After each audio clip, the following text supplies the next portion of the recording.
Hi everyone, welcome back to our YouTube channel. This is Ashley with FlexiFuse, and this video I'm going to show you how I use the English paper piecing method to make this pillow.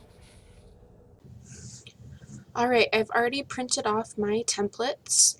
I printed them off on cardstock paper so they're a little bit more durable, and I'm going to cut out each individual template now.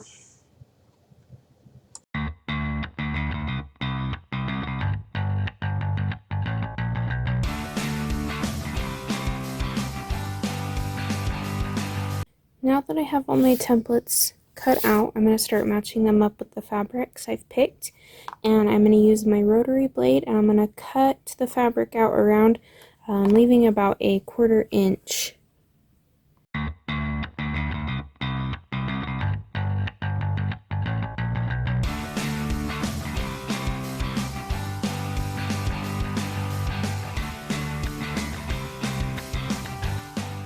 Okay, it's time to start basting the edges. I'm going to use this temporary baste it that is water soluble.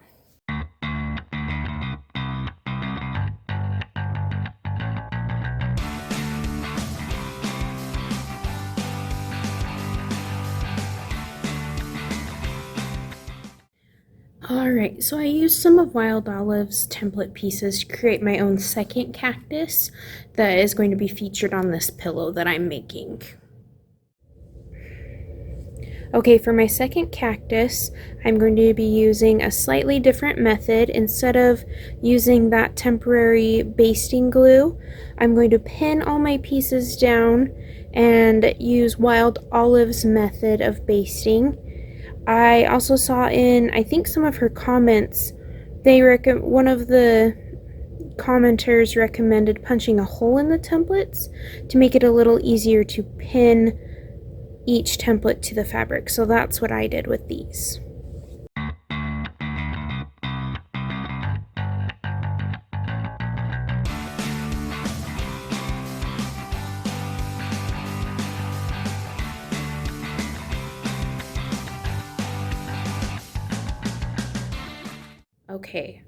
Okay, I'm going to show you how Wild Olive does her basting method.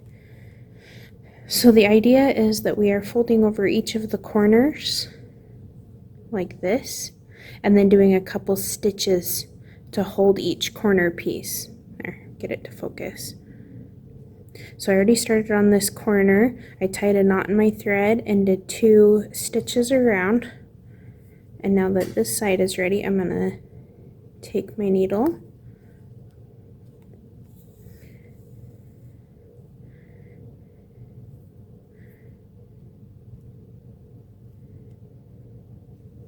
and one more.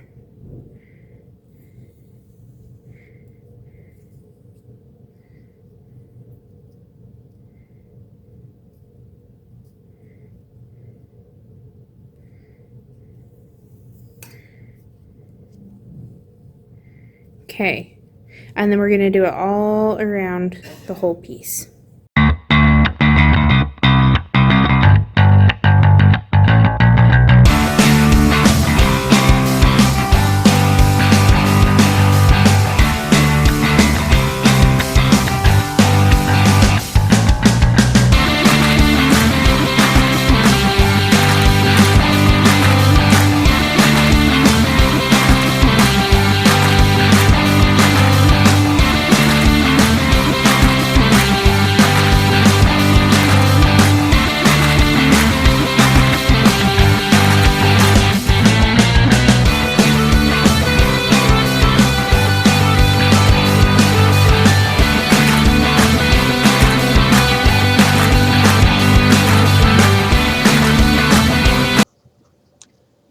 Okay, now that I've shown you 2 methods of basting, I'm going to show you how I sewed together my templates. I picked a thread that was very similar to the fabric I picked, and I've already knotted my thread and pulled it through. I'm going to line up these 2 templates, and I'm going to do a ladder stitch to join them.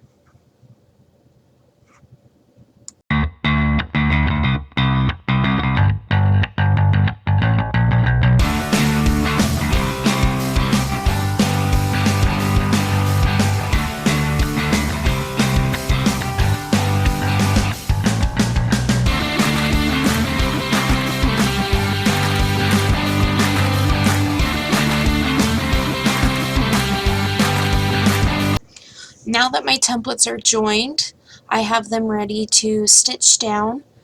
I just have to pull out the paper, and then I'm going to add FlexiFuse to the back to help hold it to the background fabric while I stitch around. Alright, I have everything ready to be fused to the background fabric. These are the templates that I used the glue on, and these ones I used Wild Olive's method. So to get these ready to put down on my background fabric, I am going to use some of my odd sizes of FlexiFuse that I have left over, and I'm just going to cut little strips and fuse them right along all of the folded over edges.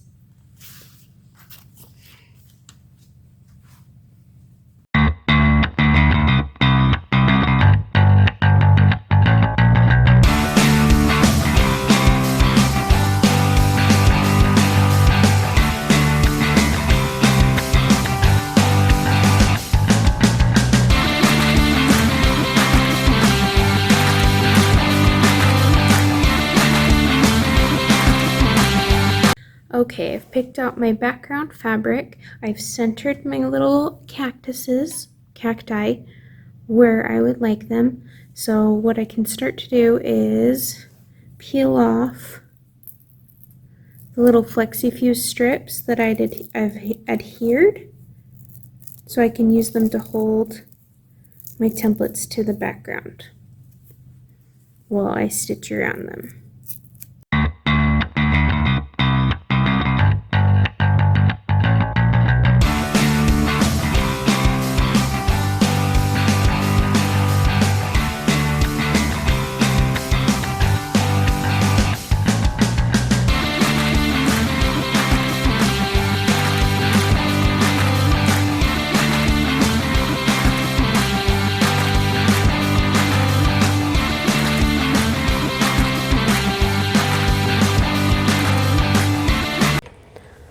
Alright, here is a little bit closer look at the finished project. So I did a ladder stitch around both of the applique, and then I also did a stitch in just white thread, just kind of outlining the pieces. My thoughts on completing this project: this is my first English paper piecing project that I've ever done.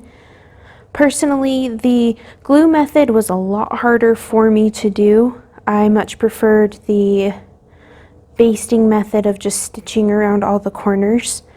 It was much easier for me to pull the paper out, especially with the hole punches as well. That made it easier to cut out the shapes. So overall, don't be intimidated by the English paper piecing. Once you get the hang of it, it's really fun and actually fairly easy to do.